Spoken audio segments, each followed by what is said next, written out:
আমার ছোট ভাই অমিতকে আমরা রাশিয়ায় পাঠিয়েছি কর্মস্থানের জন্য, যুদ্ধ করার জন্য নয়। আজ থেকে প্রায় 7 মাস আগে সে বাংলাদেশে এফসি এজেন্সি, যেটা বর্ণবিজয় এজেন্সি থেকে ইলেকট্রিশিয়ান পদে রাশিয়ান সিনোপিক কোম্পানির জন্য ইন্টারভিউ দেয় এবং সে যখন সিলেক্ট হয় বাংলাদেশে বিআইএমআইটি কার্টের মাধ্যমে ট্রেনিং করে তারপর সে রাশিয়াতে যোগদান দেয় ইলেকট্রিশিয়ান পদে এবং দীর্ঘ 4 মাস সিনোপিক কোম্পানিতে কাজ করার পর একদিন হঠাৎ আমাদের কাছে খবর আসে যে আমার ছোট ভাই অমিত রাশিয়ায় যুদ্ধে জড়িত এবং সে বিভিন্ন সমস্যার মধ্যে আছে এবং বর্তমানে সে কী অবস্থায় আছে ওরাও কেউ, যারা আমাকে নিউজটা দিয়েছিল তারাও জানে না।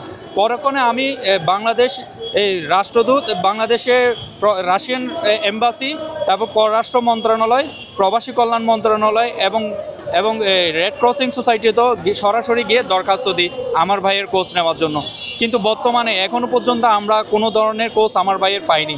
কিন্তু প্রত্যেকটা জায়গা থেকে রিসিভিং কপি নিয়েছি একটা দরখাস্তের, কিন্তু আমার ভাইয়ের খবর এখনও পর্যন্ত তারা আমাদেরকে দিতে পারেনি। প্রতি মাসে আমাদেরকে একবার না হয় একবার ওই সব পররাষ্ট্র মন্ত্রণালয় রাশিয়ান এম্বাসিতে গিয়ে দেখা করতে হয়, কিন্তু এই দেখা করেও আমরা কোনো ধরনের খবর এখনও পর্যন্ত পাচ্ছি না।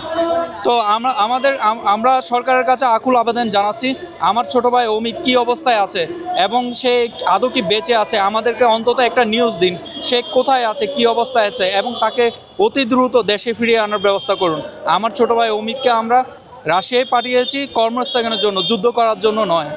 তো আর যারা এই ধরনের প্রতারণার সাথে জড়িত আছে বাংলাদেশ সরকারকে বলবো এর একটি সুষ্ঠু তদন্তের মাধ্যমে ওদেরকে যথাযথ একটা শাস্তি ব্যবস্থা করা হোক, যাতে আর কোনো ভাইয়ের এই ধরনের সমস্যা পড়তে না হয়, প্রতারিত হতে না হয়। ভাইকে এখানে আনতে চাই এবং আমার ভাই কী অবস্থায় আছে সেটাও আমরা জানতে চাই।